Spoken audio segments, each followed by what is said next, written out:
That's just a giant ape and a giant iguana type lizard. It's a giant ape versus a giant metaphor for nuclear war in Japan. And that's just a tale as old as time. Tale as old as time. You're listening to Pixel It, because the only thing better than playing a video game is reading about one. On today's episode, we delve further into the world of S.D. Perry's Resident Evil, The Umbrella Conspiracy. As a content warning, this episode will contain spoilers, as well as discussion of gore and coarse language. And now, on with the show. We're back. It's episode 3. Three. And we're trucking on through Resident Evil, The Umbrella Conspiracy. And for those of you who have been listening and following along, in the last episode, we got up through chapter 8, in which the big twist in the reveal was made that Captain Wesker is in fact a bad guy. Dun dun dun. And this was actually who would have thunk it? This actually was not revealed in the original game. This was not revealed until basically the end of the game, in which you. Oh wow! Yeah. It's you don't like Wesker basically just disappears, and then you see him again at the end. He's like, "Haha, I've been behind it all along," or something along those lines. I can't remember specifically, and that probably changed between the original game and the remake because I haven't. I honestly haven't played the remake recently, and I can't remember what the differences are, if any, with how Wesker is treated between the two of them. But anyway, chapter 8, Wesker's a bad guy. Oh no. And we're starting up with chapter 9. And chapter 9. Yeah. And it brings us back to that cradle to the grave puzzle. Yes. You know, which I believe was the first puzzle that brought us here, basically. And it's a very distinctive room. If you played the game, it's a U-shaped room. There's portraits all over the place, and Jill is walking around trying to solve it. There's crows. Attack crows, not just regular crows. Hungry zombo crows. Crows. Are the crows zombies, or are they just crows and thus assholes? You know. That's a really good point. If they were cats, we'd be asking the same question. Yeah, I mean, there's like the dogs, like you have to assign them the status of being evil zombie dogs, because you just be like, oh, well, if they're regular dogs, I mean, with a dog that has no skin that's coming at you, you're like, hey, something's up. Yeah, something's wrong with this good boy.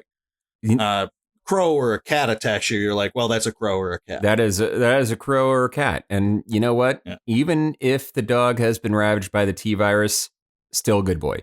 Still a good boy. They're all good boys, Kevin. They're all good dogs.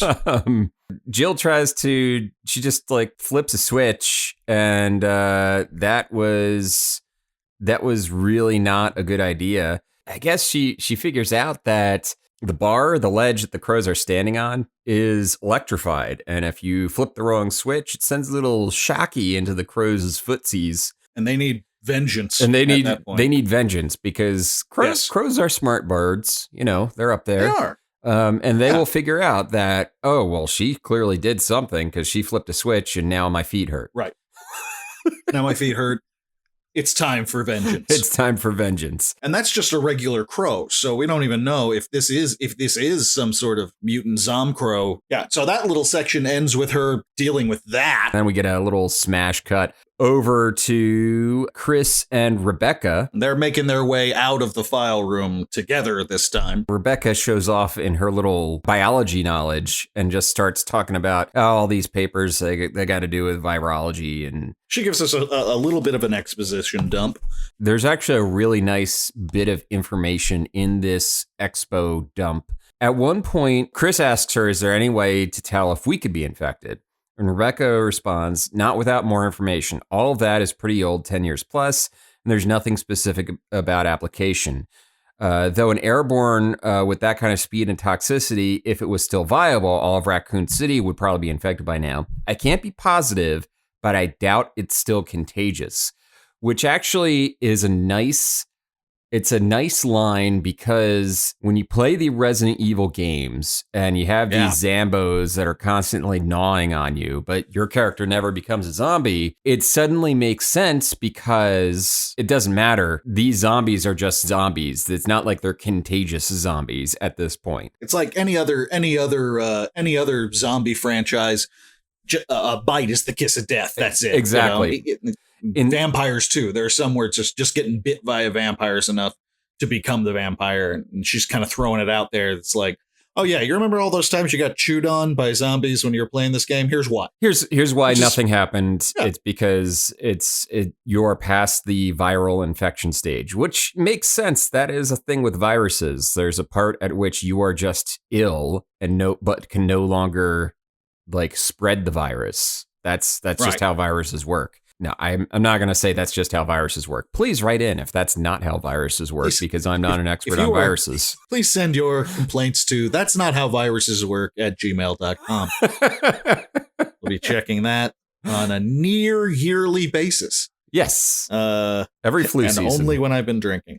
So, and we get another wonderful moment in a segment I like to call It's Getting Awkward between Chris and nearly jailbait McGee over here. Oh my God. And yes, that is absolutely the name of this segment, and I'm sure I'm going to remember that. Go ahead. I think I have that highlighted where the part you're about to bring up. Good. I would love to. Yeah.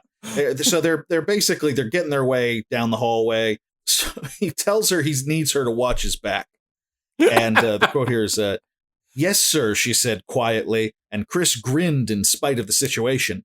Technically, he was her superior. Still, it was weird to have it pointed out. Why?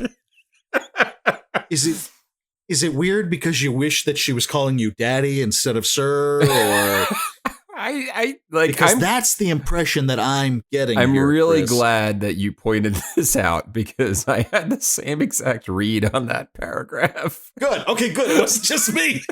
I'm glad. I'm really glad. And Chris grinned in spite of the situation. Like, why is he grinning?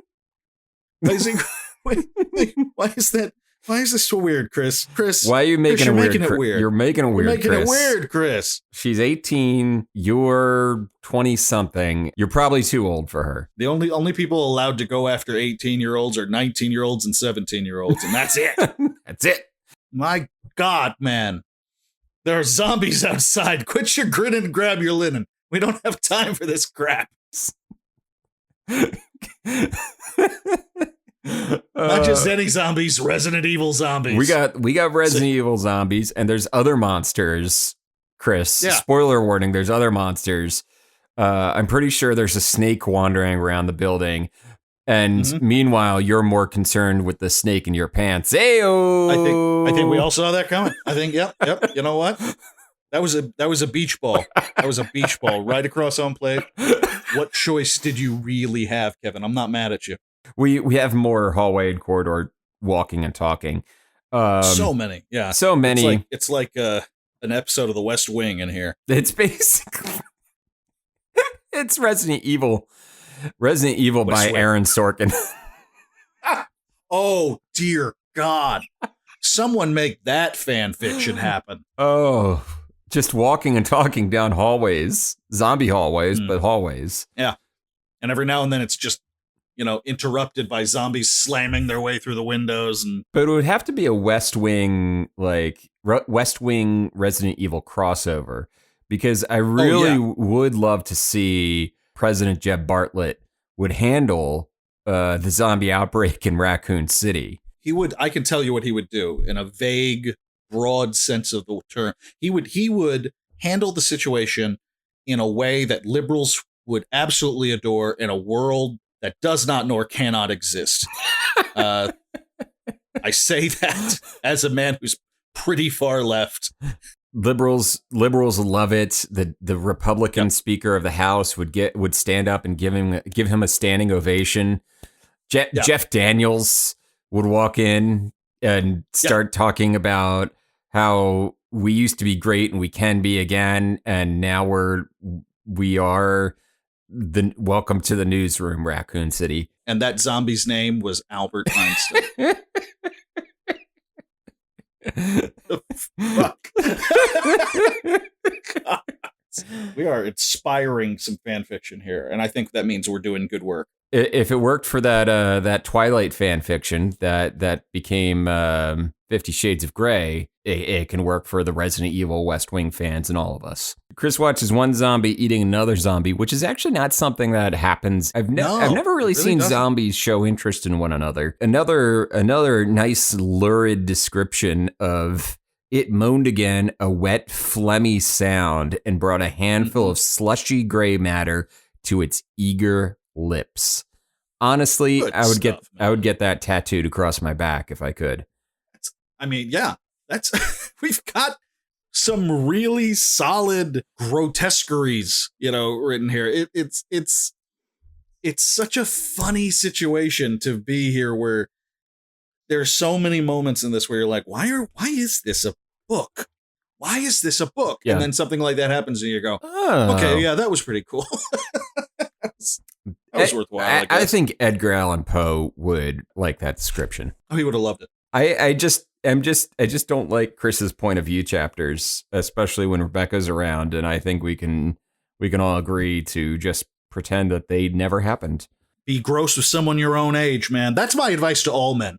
Be gross. Be gross. Be as gross as you want, but be gross with someone your own age, and only if that person wants to be gross with you. Exactly. All consensual grossness. Consensual grossness. Love it. That's our first t-shirt. So we get another scene change. So that's 3 scene changes in the chapter. And we're jumping over to Barry now. Barry he's killing ghouls and taking names. Suddenly, someone shows up. Somebody who had already made his plans known in the previous chapter. And oh no, it's Captain Wesker. Cue the saxophone solo from Who Could It Be Now? That's just... Who would have thunk it? Wesker's here. Cue the sax. It's just one long sax solo when he comes on. Speaking of the saxophone, which we can all agree is the skeeziest of instruments, he's so skeezy here. Yeah.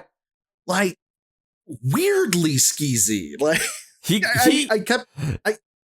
I'm expecting him to ask Barry what color his underwear is. His stock as a character just keeps going down.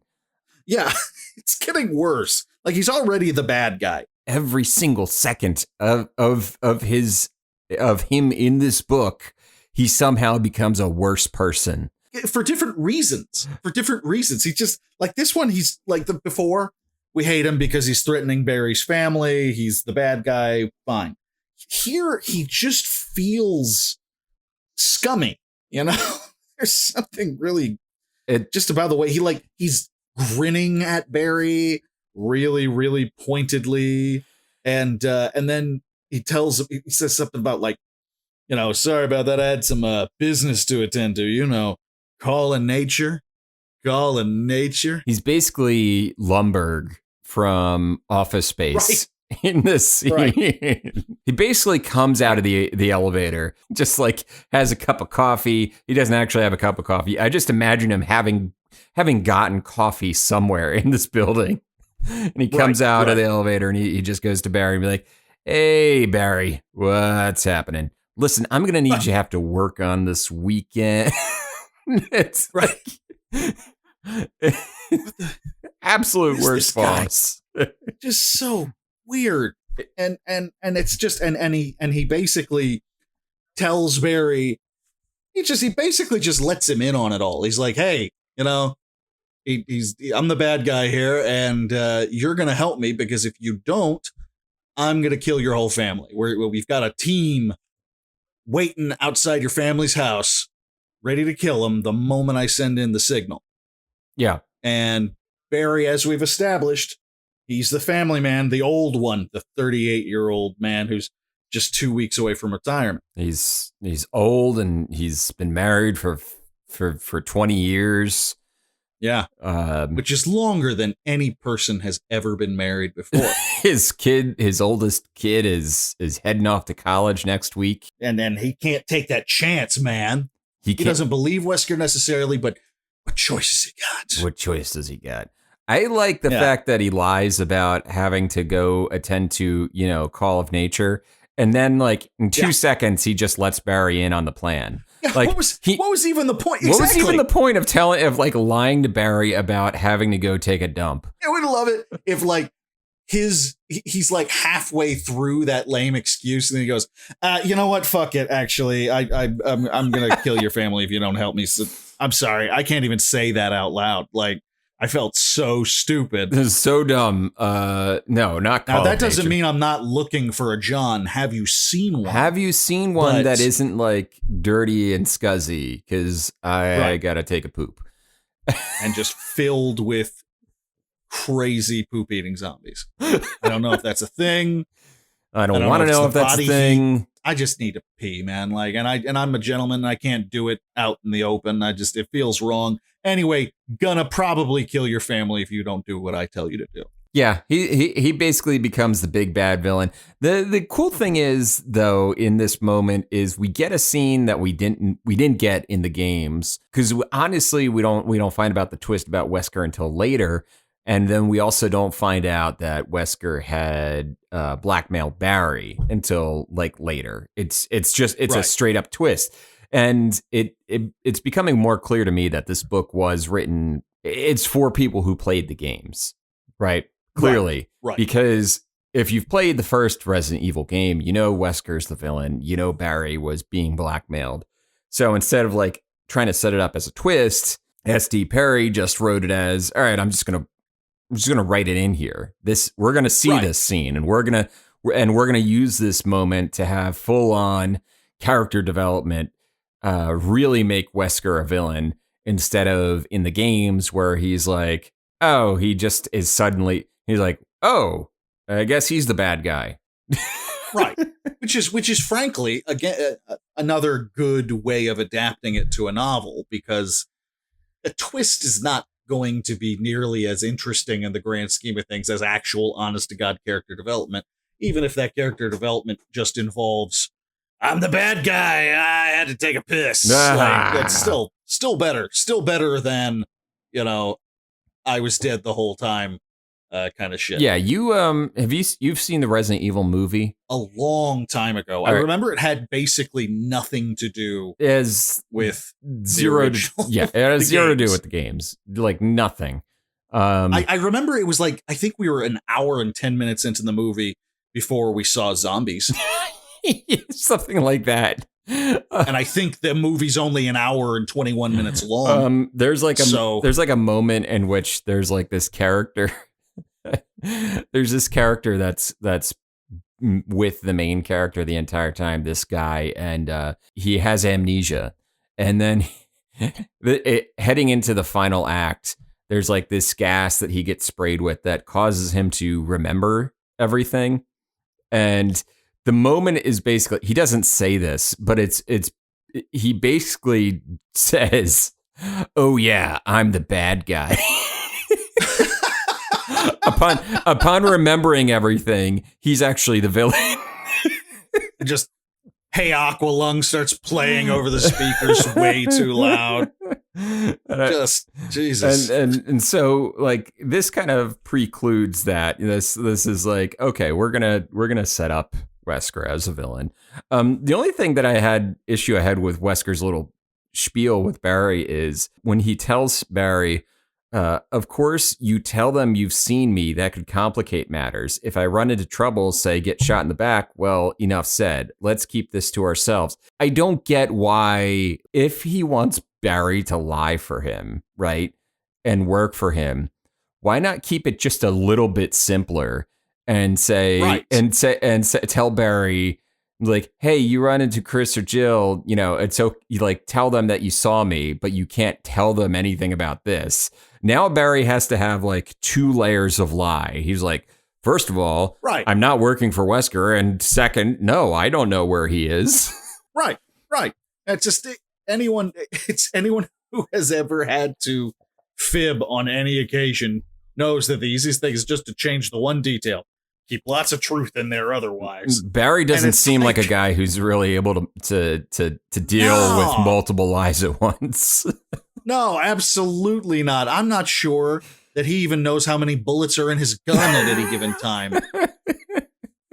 I think Wesker's best bet is to be like, yeah, you can tell him you saw me, just don't mention the whole boom boom on your kids thing. Yeah. Which sounds more like he's going to poop on them, which might be more of a threat. I don't know. I don't know. That would be not good. I'm not great at taking hostages, so that's not on your resume. That's not on your resume of skills. Taking hostages is. No one on LinkedIn has sponsored me as that being one of my expert skills. I'm going to go ahead and do that. I think that might be okay. Cool. I think that's good. Your current employer will appreciate that. It's at very least a conversation starter, and that's always valuable. It says down here you're an expert at taking hostages. Yeah. Now I'm not going to ask you to explain that, but what I will ask you to do is just put your hands on the desk and wait here while security comes to escort you out the building. Listen, here, I'll explain it. It's very simple, okay? You can't tell anyone that I have been endorsed as a hostage taker. And furthermore, if anyone asks you about it, you never saw me, you've never been to North Dakota, and even if you did know me, my name was Glenn Yoshington the entire time. Can you remember all that? Barry. Are you paying attention? Barry. Yoshington. Say it back, Barry. Barry. Chapter ends with Barry clenching his giant fists, knuckles whitening. Oh, yeah. And promised himself that Wesker would pay for what he was doing. Oh, that sweet vengeance. With interest. Coming. Yeah, with interest. Vengeance, thy name is Barry. Barry Yoshington. Barry Yoshington. The third. Where the hell did that come of from? The Westchester Yoshingtons. Yeah. Straight out of Philly, baby. Straight out of Philly. The Fresh Prince of Yoshington, West Philadelphia, born and raised. Raising Yoshis was how he spent most of his days. On the other days, it was shooting zombies. All right, chapter 10. That was a brisk chapter. I think we flew through that chapter faster than I feel good about any other chapter. We're really picking up the pace here. Jill slides a heavy copper crest right into the thing, and right in there. I like that we just kind of skip her solving the puzzle. She basically does two puzzles off camera. It's we're just gonna skip that, Yeah. It's kind of like SD Perry's kind of like going, you all know how this goes. Anyway, she puts it in the thing, and there's only so many ways you can write somebody solving a Resident Evil puzzle, especially when it involves just trial and error for 5 minutes of flipping switches and rotating something. Right. If she was playing, one of the questions I plan on asking Miss Perry is if she was basically given a script of how these went, or if they gave her a copy of the game and they're like, hey, play the game, take some notes, take some notes. Because at this point, it feels like this is the moment where she puts down the controller and she's like, oh, for fuck's sake, just okay, I see what I'm getting into here. How the hell am I going to deal with this? Yeah, but it does lead, however, if you want to talk about moments that everyone in this game franchise loves, it leads to one of those classic, wonderful, toe-curling moments, the discovery of the shotgun. Yes. Just, it's always so good. A pump-action shotgun was mounted on dual hooks. And I feel like that happens so often, where it's it's mounted on a wall, and you're like, oh yeah, I know what I got to do. But Jill doesn't know what she has to do. She's got no idea, but she's about to find out. Horde. Don't tell anybody I said it like that. That's the sound it makes when you take the shotgun off the wall. It goes horde. Horde. Just like that. It's it's actually a voice clip of Andy Samberg saying that. Right. Yeah, and the moment, for those of you who don't realize, what is absolutely about to happen here. She's setting off a trap. She's setting off a big old trap.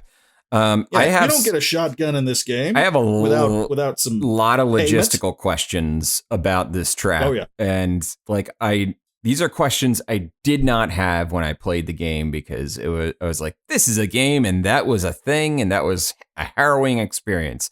Now when I read it in a book, I'm like, this is absurd. Right. This is the most absurd trap. Like, just from an architectural point of view, I'm not exactly sure how this works. But just imagining, what's the name of the guy who made the mansion again? So it's the guy who owned Spencer? it. The guy who owned it was Spencer. The guy who built it was Trevor. There's George Trevor or something like that. I just imagine him like looking like he's got the plans, and the guy who's building it is like, sir, I just had a quick question. In this room, it just says Indiana Jones ceiling, and I'm not clear what that's supposed to mean. And he just goes, I think you know what I'm talking about. Are you a professional architect or not? And he was like, yes, okay, but at least which Indiana Jones? And then there's a long pause, and he goes, Temple of Doom. And you're like, okay, I can work with that. Cool, got it. And the first time they went in, and like just not enough bugs. Then the second time they tried it out, too many. And it's just, it's standard trial and error. Yeah. We've all been there. It's okay. You just give your contractors a break, man. Yeah. It's cool. Yeah. And we're all going to be all right. Except for the contractors that get caught in the trap. Those absolutely are not going to be all right. But anyway, for those of you who don't know what the trap is, if you are listening to us apropos of nothing, have never heard of Resident Evil, and you just are turned on a random podcast, well, I don't know what to tell you. But here, I'm going to explain the trap. There is a shotgun mounted on a wall. Jill picks it up off the hooks. There's a click.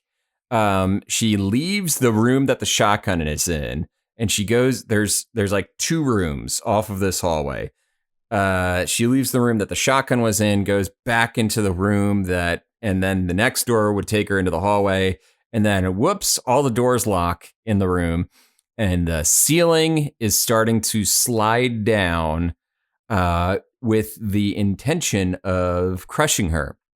Well, the ceiling has no intention. The person who designed it does, but you get what I mean. You can't blame the ceiling. You can't blame the ceiling. The ceiling's just doing what it does. Falling ceilings don't kill people. People with falling ceilings kill people. The person who put that falling ceiling in there, they're the one to blame. Absolutely. So I don't want to get Congress in on this. I think we all know how this works. Second Amendment right includes my right to have falling ceilings in my house. Falling ceilings. It's my property. It's my property, and my property is allowed to murder. Somebody's listening to this getting really dewy-eyed, being like, "Goddamn right, goddamn right." Clarence Thomas, probably. Yeah, probably. Hey, Clarence, thanks for listening. Make sure to leave a 5-star review there, big guy. So we love you. And I think, and by the way, her reaction to the ceiling caving in on her, basically, is to say, "Holy shit, bad thing," which is clearly the author's opportunity here to, add a little bit of levity. Yeah, it's in the face of danger, but I went too far in my brain with it. I just kept hearing like Jerry Lewis, bad thing, like just high nasally nutty professorness. That's all I can think of. I love it. Yeah, that's it. Like Flavin. Yeah, exactly. Where's that mod? I demand that mod. And so Jerry Lewis or Professor Frank from The Simpsons, who is just a Jerry Lewis character, but I think Frank would be a nice touch. So yeah, the holy shit, bad thing, panic rising. So she tries to get out by shooting the door, and as the wood splinters away, it just reveals that there's just a metal plate with a gigantic deadbolt through the door. There's really not much that she can do. Nothing. With she's all of 110 pounds, and she can't just keep firing bullets at it. That's not really going to do much. And then suddenly a Barry ex machina. Thank God. Thank God, by the way. Thank God. Barry arrives on the scene and saves her by throwing his big 38-year-old burliness at the door until it breaks open, and he pulls her out of the room, and the ceiling comes down. It's actually a nice little description of the door, just in your mind's eye, because the door opens inwards, the door getting caught by the ceiling on the way down and being crushed. Yeah, it's good writing. Yeah. No, it's really well done. Very evocative. Very evocative. And then this is the problem I ultimately had is now there's just like a ceiling in the door frame. There's just ceiling now. There's nothing left. How is this house holding up that ceiling? Well, Kevin, they're not all load-bearing ceilings. That's the thing, yeah? That's a thing. Sure. I think the part of this that I question is when Barry, opens up the door, grabs her out of there, and looks her in the eye and says, "Who's the master of unlocking now?" I question that decision. That was a bit of writing that I wasn't so sure on, but you got it. You got to do what you got to do. You got to get dramatic, man. Very 90s. I dig it.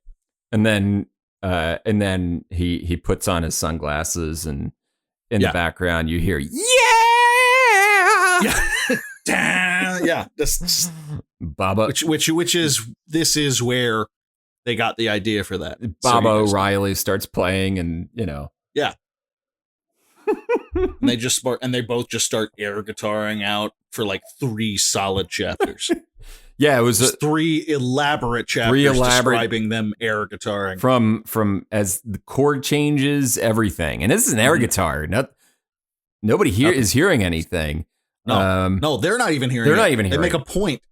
They make a point in the chapters to say that they're not like making mouth noises to imitate the whole thing. They hear it is all silence. Nothing but the shuffling of their feet and the rustle of their hands moving up and down, and the moan of some zombies off in the distance. It's a dual portrait of 2 STARS agents who have lost their minds. It's really eerie. I liked it. I thought it was avant-garde, but good. We're back with Chris and Rebecca. Yeah. They make their way into the little piano bar room. Yes. And this is where Chris is going to leave her. And then Chris has a thought. This is wrong. All wrong. Joseph, Ken, probably Billy. Who the fuck is Billy? I forgot who Billy was. Was Billy the guy forgot Billy? Was Billy the guy at the beginning who died right away? Billy was the hold on. He was the guy who that really well written Billy Billy boy. Cut to like the episode, the first podcast or something of us talking about Billy. please do that. Yes. Or if not, just put like footage not found. Footage not found. Yes, that guy, Billy. It's just Billy. It's just the way. Who could forget Billy? Who could forget Billy? The way the name Billy is just thrown in there, it's just like, It's like she wants to go. Remember, there was a guy named Billy. Oh wait, is Billy his friend? Was he the one that? Oh yeah, the guy who called him. And but do we know that Billy is dead? Maybe. Hold on. Did we miss something? I don't know. I don't know, man. Billy. Good old Billy. Well, we're assuming Chris. Oh yeah, it was. Okay, yes, it was Billy. Billy was the one. Billy's the one that tried to contact him, who wanted to warn him about everything that's going on. Got it. So yeah, we're good. We're good. We're back on the same page now. Billy is We're very professional. Super professional. Billy is the one who tried to contact him. But right now, Chris is kind of listing him along other people who are definitely dead. So definitely dead. He just kind of does like, well, Billy's dead. I think we can all accept. Well, I think we can all accept and agree that my best childhood friend Billy is 100% dead ski. So yeah, so he's considering all of his friends who are dead. Yes, and he finds himself a headless Bravo team member. Is this the same headless one from before, or did I miss something? I believe it's still Kenneth. We also are with Rebecca too. Yes, as she starts just playing the piano. Seems like a lost opportunity for some boogie woogie soundtrack editions here. I just imagined, like, if this was a film, like they cut back and she's like halfway through Chopsticks. Yeah. Like very slowly. She does actually. This does lead to one of the better translated puzzles in the book, which is the sheet music puzzle. And I've got to ask, because as I pointed out before, I've never played this game all the way through. Is this in the game? It is. So what happens is... This is a great puzzle. It is a great puzzle. You find the sheet music as Chris, and you go in, you find the piano room, and you try to play it as Chris, and Chris doesn't play the piano, so it sounds like garbage. And then Rebecca enters the room, and she's like, holy shit, that was terrible. And Rebecca... Not only am I a biology genius, but... So Rebecca then sits down and starts practicing it. You leave Rebecca there to practice. And then I think in the game, you have to advance the plot a little bit before you can... By the time you get back, Rebecca has it ready to go. And then she plays Moonlight Sonata, and it opens a secret passage in the room. Yes, which does happen in this chapter. It's just that she finds the sheet music where she is. It gives her a little... Yeah, she has a little bit more agency in this version. It's not like... In the game, it's like... It's all driven by Chris's actions. In this, it's like... She finds the music, she decides to play the music, and she's the one that kind of finds the emblem. Right. And at this point, she recognizes this gold plate, this emblem, and realizes that it matches another one that's over the dining room fireplace, and decides to go on her own to switch them out because she's a cop, damn it. Like, she has this... She's a goddamn really, like, cop. I'm gonna do it moment. Yeah. And I won't lie to you, I'm just gonna read out my note here. At this point, I've entirely lost track of puzzle pieces. I don't know where we are. I just... Yeah, no, I'm trusting the book to keep track of it for me.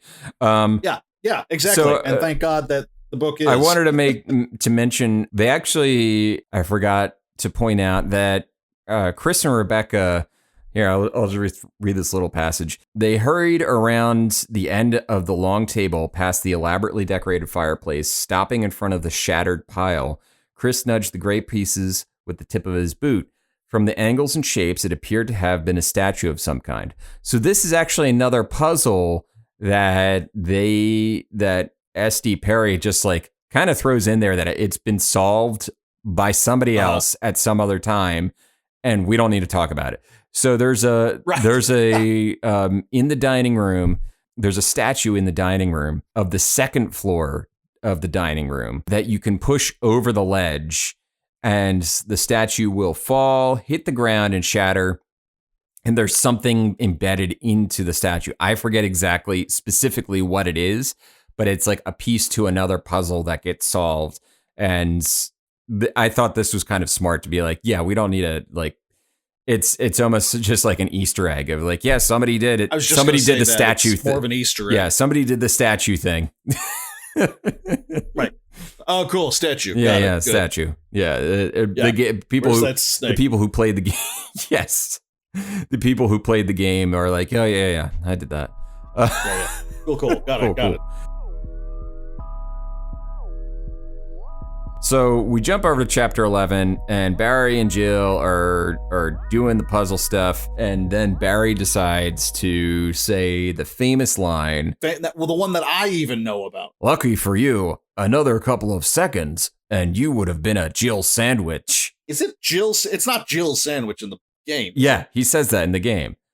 It is a Jill sandwich. He's like, "Oh, I saved you from becoming a Jill sandwich." And I'll tell you what. What's the reason that he's making this god awful joke? He's hiding something. Yeah. And Jill recognizes that. She which, you know what? Good save. I know I said in the previous episode that one of the big mistakes that people who adapt stuff like this is they try to come up with an explanation for every little thing. Right. This one I accept fully. I award full points. It's like, oh, he's making a stupid joke because he's hiding something from her. That works. You know what? Honestly, 10 points to Gryffindor. 10 points. 10 points. All the way. All 10 points. We're not going to get into, you know what? I'll be honest. I don't even like Harry Potter that much, but I just made the reference because it felt right. It just sometimes it feels good. Both Phil and I have a strong dislike for J.K. Rowling on her because of her stance on trans people. And trans rights are human rights, and I figured this would be a good time to say it because I just made it. Damn right, there's always a good time. I just made a Harry Potter reference, and then I immediately felt, ugh. It left us unclean. I got to go wash my hands. Yeah, I understand. And I'm back from washing my hands.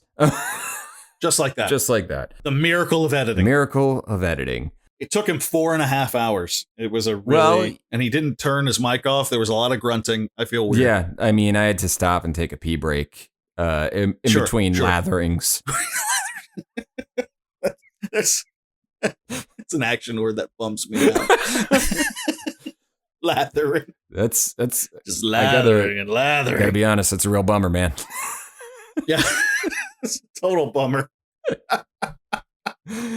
Oh Lord. Jill is really certain that Barry is hiding something, but Barry is just be like, "Oh no, I'm just worried about Chris," you know.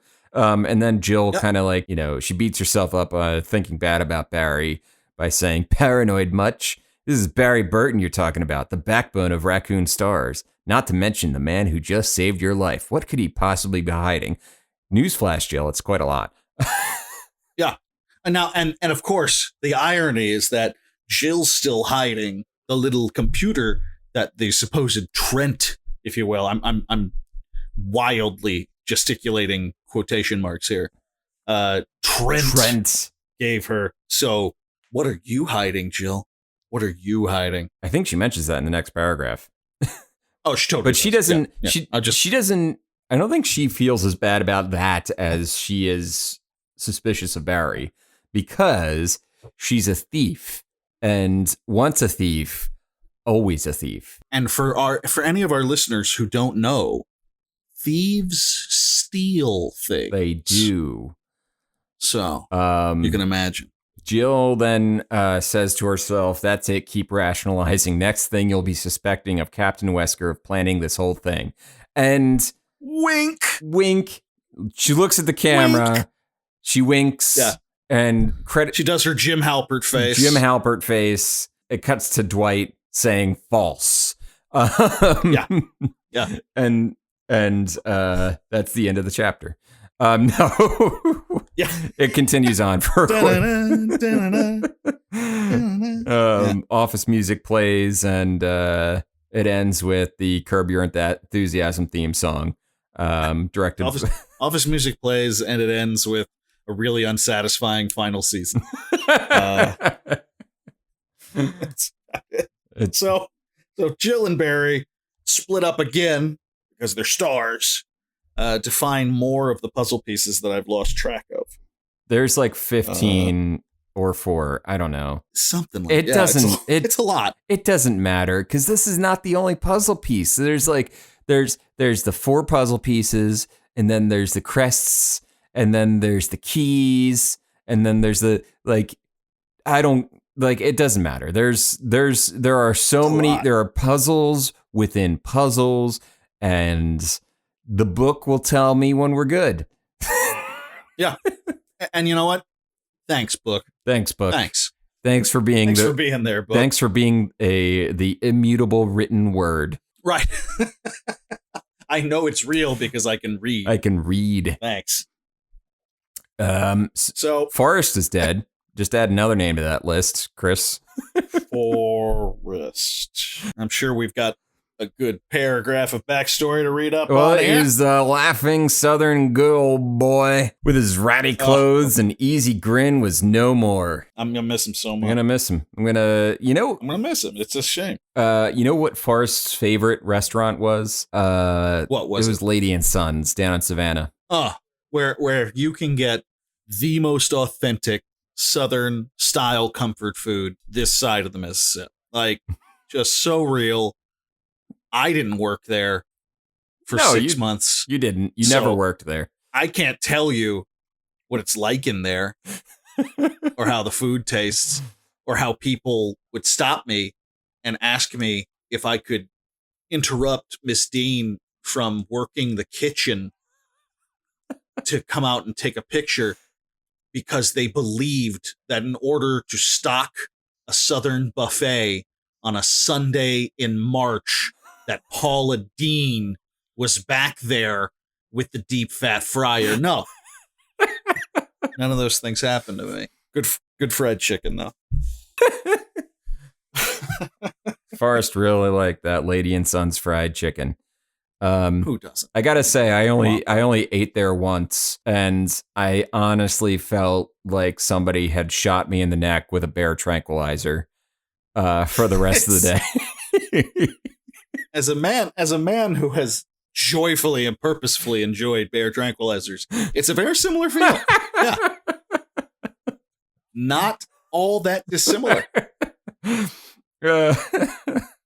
The Park Service would like to know your location. No, they don't.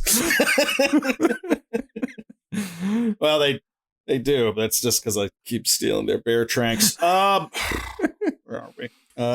Forrest Bear was dead. The good old Southern boy. Good old Southern boy. Paula Dean aficionado. Don't ask him about his opinions on the words that she uses, but yeah, still good. Still good. Forrest is like there's a bunch of differences in like a Chris playthrough and a Jill playthrough. There's like you experience things differently. If I recall correctly, in Chris's playthrough, Forrest doesn't actually have anything on him, or he just has like a clip.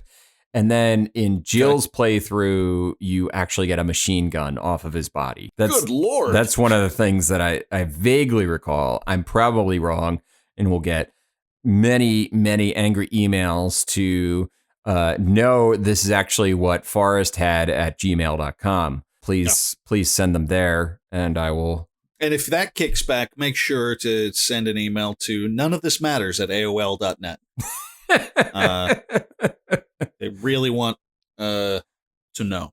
That will forward on to my other email address of the sun is going to explode in 5 billion years. Why, oh, why do we care about anything? At yahoo.com. Yeah, that's good. That's good email real estate you got there. I'm surprised you picked that one up before anyone else did. You didn't have to do a serial number or anything. No. Pretty good. So anyway, Forrest was killed by the crows that we've kind of already talked about. Yeah, he got worked over. He got worked over. It sounded like crows, an entire flock, or a murder, actually. Pack of dogs, Kindle of kittens. I didn't know that was a group of kittens. It's called a Kindle of kittens? I thought it was a litter. I thought that was what it was too. I thought both like puppies and kittens were litters.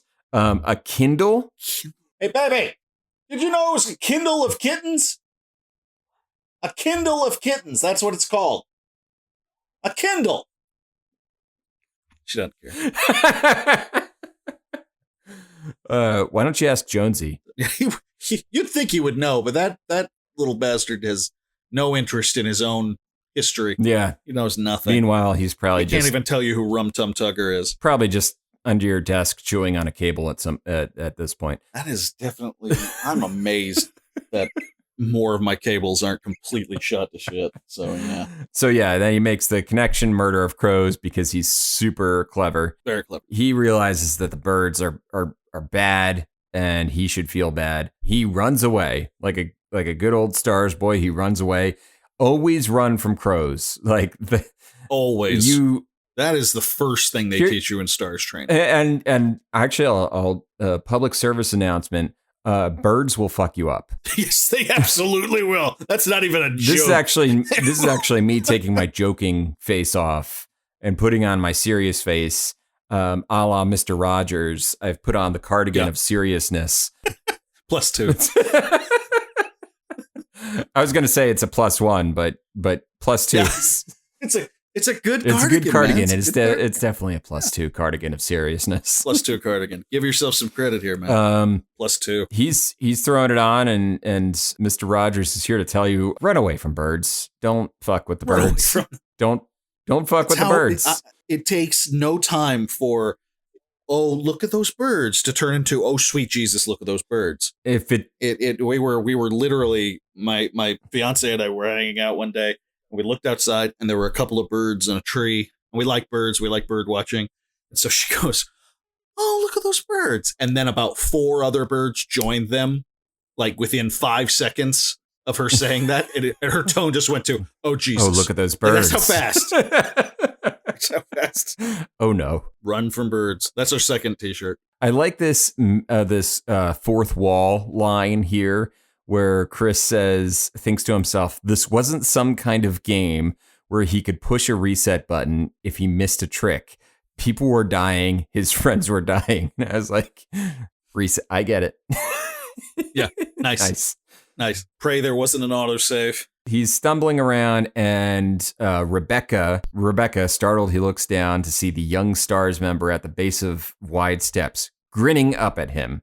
They meet up, and Rebecca kind of like breaks down what happened. She found the silver key. All is good. And here we go. We have a nice actually tie in to Resident Evil 2, where yes, Chris thought about lying, but saw that she wasn't going to buy it, and realized suddenly what it was about her that made him feel so protective, that made him want to shield her from the sad and sickening truth. Claire. That was it. Rebecca reminded him of his little sister, from her tomboy sarcasm and quick wit to the way she wore her hair. So you're telling me, Chris, that you're feeling a brotherly concern. Okay. I believe. Sure. I believe, man. I believe you. 100%. Mm-hmm. Yeah. Believe you. And we're just gonna box that up, and we're gonna move on, Chris. Yeah. Because we're just gonna put that. We're gonna take all that and put that right here on the side of the room where you can't trip over it. And we're gonna move on. We're gonna move on. Chris lets Rebecca know that Forrest and Kenneth are quite dead. That's the end of that. Then we have a scene change, and I referenced this in episode 2 of the show. This is the moment where Wesker is like full mask off bad guy. prime evil here. We started out with like coy sleaziness, then it got into standard I'm threatening to kill your family 90s bad guy territory, and here we get into this is gross. It's just gross. We get Wesker admitting that he pushed the statue off the balcony instead of searching around for things. And I believe, here we go. And he'd had the good fortune to run into Ellen Smith while he'd been in the library. Oops, scratch that. It's Dr. Ellen Smith. Thank you very much.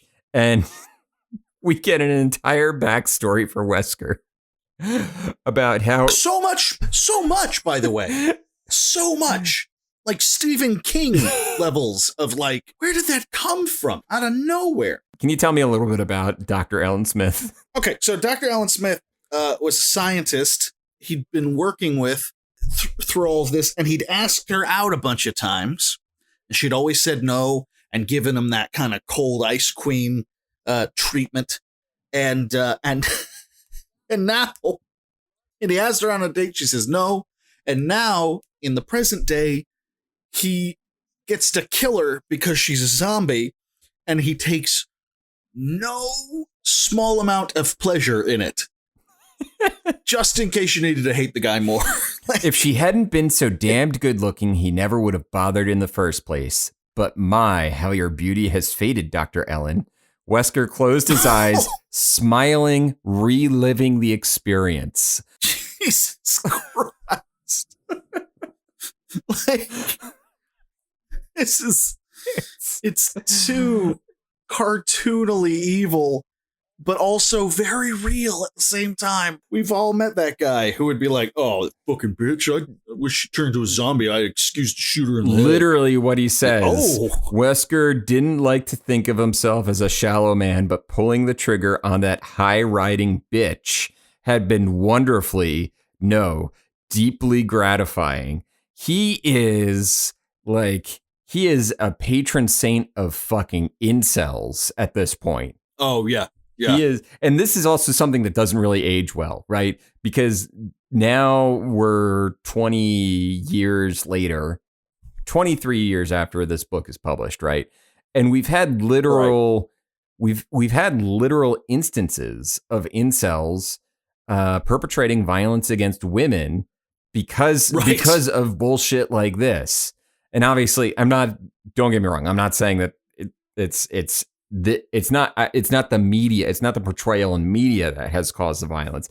It's just this portrayal in media, which at the time felt so cartoonishly villainous, has suddenly become something that is almost too scarily real in 2021. Yeah, my guess is that when faced with, having an opportunity to make this character just ugly and gross in a way that everyone can appreciate and no one's getting, it doesn't have to be all that realistic and that sort of thing. In 1996, S.D. Perry wrote this and just was like, oh yeah, this guy's gross. This is awful. Never imagining how close to home this kind of shit would come, nearly 30 years later. Like, how could she know? Like, that's absolutely, it does hit close to home in a really, really horrible way. But it does a great job of really making Wesker the absolute piece of shit that we want him to be, or we need him to be, to kind of buy into the story. And then there's the rest of his chapter is more or less more exposition dump as to, like, some of the science, some of the puzzle solving, et cetera, et cetera. Yeah, and it comes to a close with him finding a puzzle piece to the labs, which pisses him off because he had assumed that the labs wouldn't be locked, and so he realizes that this whole thing is going to be a lot harder than he originally anticipated. Finding the piece means the labs are locked as well, so it's just like an extra layer of bullshit that he has to go through. Right. Right. What do I got to kill 5 more of my exes? God damn it. This is the worst. What a lousy Tuesday this is turning out to be. And we'll leave it there for now. We made it through another, I'd say, about 20% of the book. And we're coming in on the home stretch here. Yeah, we got some big nasties coming our way, which is kind of a prerequisite for Resident Evil anything. I kind of appreciate that. It's like, sure, there's zombies and monsters, but then like a solid 50% of the monsters are just oversized versions of regular animals. Absolutely. And you know what? It works fine. It works just fine. Works just fine. It's 2021. King Kong versus Godzilla, which has just been released into theaters again. And I mean, that's just a giant ape and a giant iguana type lizard. It's a giant ape versus a giant metaphor for a nuclear war in Japan. And that's just a tale as old as time. Tale as old as time. So if it's good enough for our kaijus, it's good enough for Resident Evil. Damn right. I don't know why I got so aggressive there. Anyway, I'm Kevin. That's been Phil. We'll see you next time. Later, guys.